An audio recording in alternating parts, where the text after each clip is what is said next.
नमस्कार। न्यूज उत्तर प्रदेश के पॉडकास्ट खबर दिन भर में आपका स्वागत है। तारीख 24 सितंबर, दिन शुक्रवार। मैं आपके साथ अनुराधा। आइए शुरुआत करते हैं आज के मुख्य समाचारों से।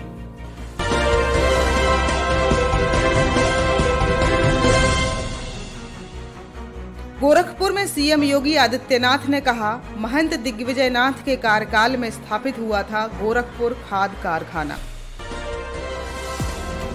सीएम योगी आदित्यनाथ के आदेश पर बजाज चीनी मिल पर बड़ी कार्रवाई। बलरामपुर में 50 करोड़ की संपत्ति हुई कुर्क। पूर्व केंद्रीय मंत्री जितिन के कांग्रेस छोड़ने के बाद ललितेश पति के पार्टी छोड़ने पर सामने आई असल वजह। सहायक शिक्षक भर्ती 2018 को लेकर इलाहाबाद हाईकोर्ट का बड़ा फैसला, एक प्रश्न का विकल्प गलत। मुख्तार अंसारी ने कोर्ट से की हाई सिक्योरिटी की मांग, कहा मेरे खाने में जहर मिलवा सकती है सरकार। ये थे आज के मुख्य समाचार और अब खबरें विस्तार से।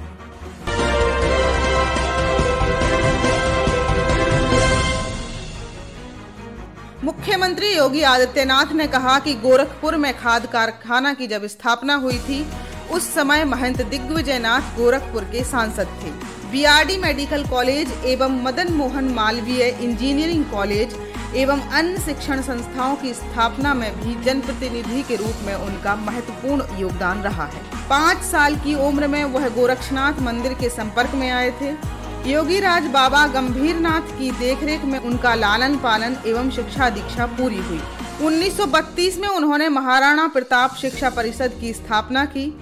आगे चलकर 1956 में गोरखपुर विश्वविद्यालय की आधारशिला रखी। आज इस परिषद के तहत 4 दर्जन से अधिक शिक्षण संस्थाएं संचालित हो रही हैं। निशुल्क एलपीजी कनेक्शन की शुरुआत की चर्चा करते हुए उन्होंने कहा कि कॉर्पोरेट सोशल रिस्पॉन्सिबिलिटी के तहत मिली धनराशि से गोरखपुर में शिविर लगाकर एलपीजी कनेक्शन वितरित किए गए हैं। उस समय करीब 4 लाख लोगों को कनेक्शन मिला था। उसके बाद 2016 में लॉन्च हुई उज्ज्वला योजना की शुरुआत। इस योजना से ऊर्जा क्षेत्र में नई क्रांति आ गई।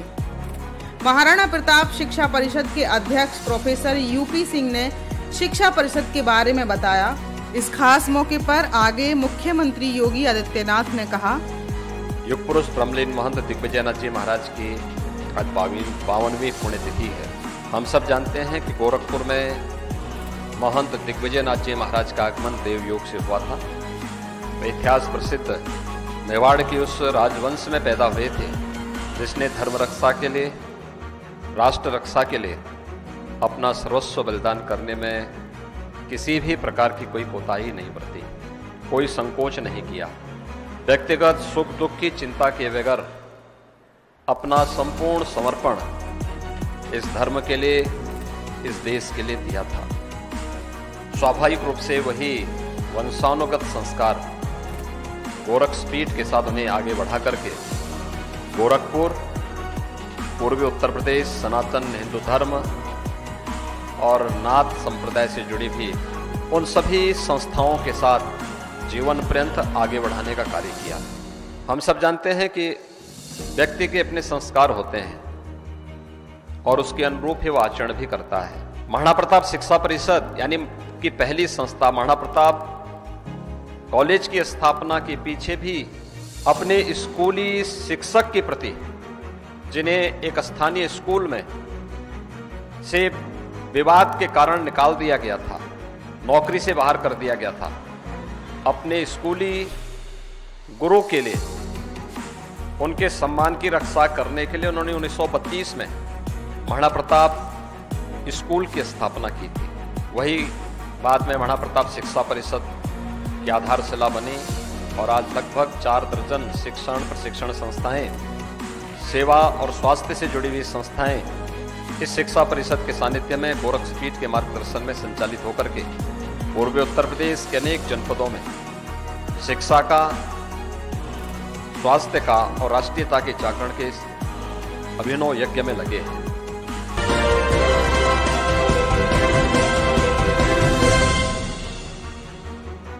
बकाया गन्ना मूल्य भुगतान न करने के कारण बजाज चीनी मिल इटई मैदा पर 123 करोड़ की आरसी जारी की गई थी। जारी आरसी पर जिलाधिकारी श्रुति के निर्देश पर एसडीएम डॉक्टर नागेंद्र नाथ यादव ने कार्रवाई करते हुए गुरुवार को चीनी मिल की 50 करोड़ रुपए की संपत्ति कुर्क कर दी है। एसडीएम ने कुर्की से पूर्व मुनादी कराकर संपत्तियों को अपने अधिकार में लेने का कारण बताया। गन्ना किसानों की समस्या देखते हुए सीएम योगी ने जिला प्रशासन को किसी भी कीमत पर गन्ना किसानों को बकाया भुगतान दिलाने का आदेश दिया था। एसडीएम ने कहा कि चीनी मिल ने किसानों से खरीदे गन्ने के मूल्य का भुगतान नहीं किया था। बकाये की वसूली के लिए कई नोटिस जिला प्रशासन ने दिए। समय सीमा पूरी होने के बाद बकाये के लिए आरसी भी जारी की गई, लेकिन मिल ने कोई संतोषजनक कार्य नहीं किया। इसीलिए इनकी संपत्तियों को जिला प्रशासन अपने कब्जे में ले रहा है। वहीं कुर्क संपत्ति में 94,000 क्विंटल चीनी, 3 कंटेनर सीरा व चीनी मिल के स्वामित्व वाली भूमि शामिल है। मिल की बाउंड्री के बाहर जमीन को चिन्हित कर लाल झंडी लगाकर कुर्की की गई। एसडीएम ने बताया कि आरसी के बकाया रकम की वसूली के लिए शीघ्र ही अगली कार्रवाई की जाएगी। सीएम योगी सरकार ने जिला प्रशासन को किसी भी कीमत पर गन्ना किसानों को बकाया भुगतान दिलाने का आदेश दिया था। इस पर कार्रवाई करते हुए चीनी मिल को 123 करोड़ रुपए की आरसी जारी कर भुगतान करने हेतु अंतिम अवसर दिया था, लेकिन मिल ने किसानों को कोई भुगतान नहीं किया था। पूरे मामले पर उतरौला एसडीएम डॉक्टर नागेंद्र नाथ यादव ने बताया कि जिलाधिकारी के आदेश पर गुरुवार इटई मैदा स्थित बजाज चीनी मिल की कुल 50 करोड़ रुपए की अनुमानित कीमत की संपत्ति को कुर्क कर दिया गया है। अगर चीनी मिल शेष राशि का भुगतान नहीं करती है तो अन्य संपत्तियों को भी इसी तरह कुर्क किया जाएगा।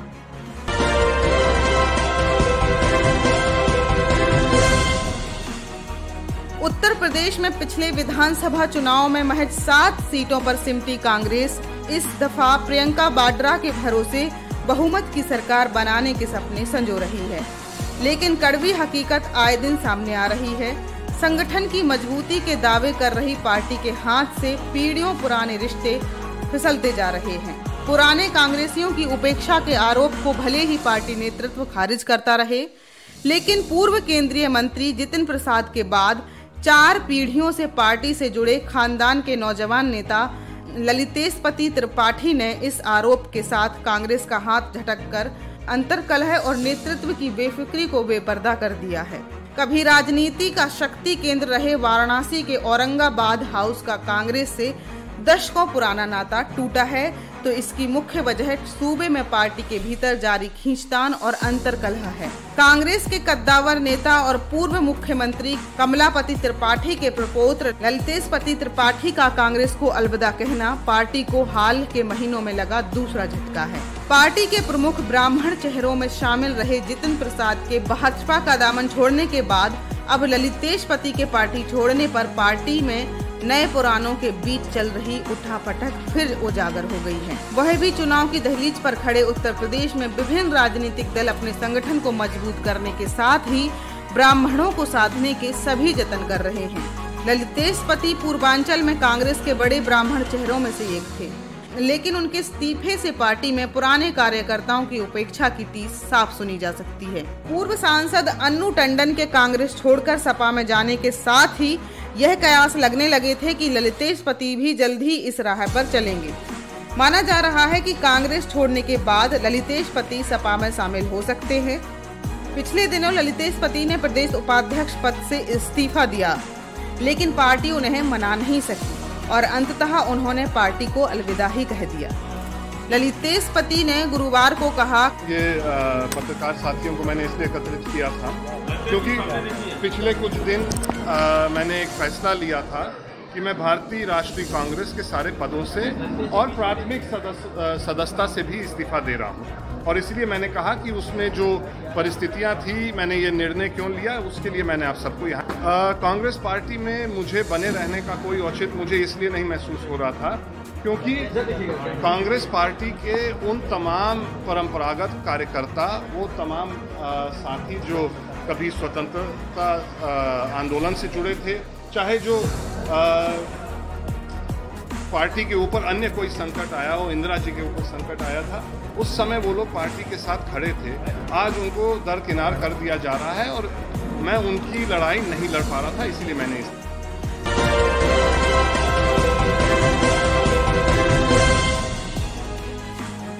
इलाहाबाद हाई कोर्ट ने सहायक अध्यापक भर्ती परीक्षा 2018 में पूछे गए एक प्रश्न के उत्तर को गलत माना है।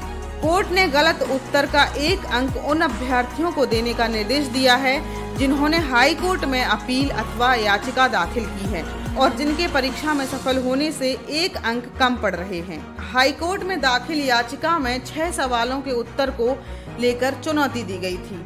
कोर्ट ने इसमें सिर्फ एक प्रश्न संख्या 60 को लेकर की गई आपत्ति को ही सही माना है। कोर्ट ने कहा है कि यदि 1 अंक पाने के बाद अभ्यर्थी मेरिट में आ जाता है तो उसे नियुक्ति दी जाए। अभिषेक श्रीवास्तव व दर्जनों अन्य की दाखिल विशेष अपीलों पर कार्यवाहक मुख्य न्यायमूर्ति M.A. भंडारी और न्यायमूर्ति अनिल कुमार ओझा की खंडपीठ ने यह आदेश दिया है। एकल पीठ ने अभ्यर्थियों का दावा खारिज कर दिया था। 5 प्रश्नों में अभ्यर्थी दावे को साबित नहीं कर सके, जबकि प्रश्न संख्या 60 में विकल्प के रूप में दिए गए लेखक का नाम गलत होने के कारण कोर्ट ने इस प्रश्न का 1 अंक समिति अभ्यर्थियों को देने का निर्देश दिया है। हाई कोर्ट ने कहा है कि जो लोग पहले से चयनित हो चुके हैं और नियुक्ति पा चुके हैं उन पर किसी प्रकार का प्रभाव नहीं पड़ना चाहिए। चयन व नियुक्ति प्रक्रिया पूरी हो चुकी है, इसलिए ज्यादा संख्या में अथवा सभी अभ्यर्थियों को अंक देने से पूरी प्रक्रिया अस्त व्यस्त हो जाएगी। लिहाजा लाभ सिर्फ उनको मिलेगा जिन्होंने याचिका दाखिल की है और जिनके 1 ही अंक कम पड़ रहे हैं। यदि किसी के 2 अंक कम पड़ रहे हों तो उसको इस आदेश का लाभ नहीं मिलेगा।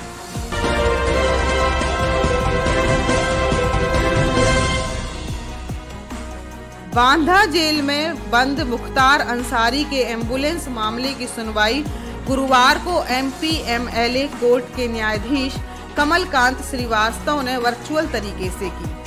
पेशी के दौरान मुख्तार ने एक बार फिर जेल में उच्च श्रेणी की सुरक्षा मुहैया कराए जाने की गुहार लगाई है। उन्होंने आशंका जताते हुए कहा है कि सरकार नाराज है, कहीं खाने में जहर ना मिलवा दे। मुख्तार के अधिवक्ता रणधीर सिंह सुमन ने यह जानकारी दी। उन्होंने यह भी बताया कि जेल मैनुअल के तहत उच्च श्रेणी की सुविधा की मांग वह पहले भी कर चुके हैं। अदालत ने सुनवाई के लिए अगली तिथि 7 अक्टूबर निर्धारित की है। बता दें कि एम्बुलेंस प्रकरण में मुख्तार अंसारी आरोपित हैं। इस मामले को लेकर जिले में सुनवाई हो रही है। पंजाब में पेशी के दौरान 12 अंकी नंबर की एम्बुलेंस चर्चा में आई थी। मामले की पड़ताल करने पर यह एम्बुलेंस 12 अंकी के फर्जी पते पर पंजीकृत पाई गई थी, जिसे मऊ के श्याम संजीवनी हॉस्पिटल की संचालिका डॉक्टर अलका राय की ओर से पंजीकृत कराया गया था। मामले में अलका राय के खिलाफ नगर कोतवाली में मुकदमा दर्ज कराया गया था। बाद में मुख्तार समेत आधा दर्जन लोगों के नाम शामिल किए गए थे।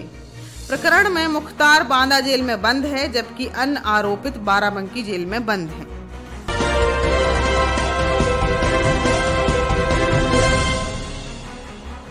खबरों में आज के लिए बस इतना ही। कल फिर मुलाकात होगी नई खबरों के साथ। तब तक के लिए अपना ख्याल रखिए, खुश रहिए और मुस्कुराते रहिए। अनुराधा को दीजिए जाने की इजाजत। नमस्कार।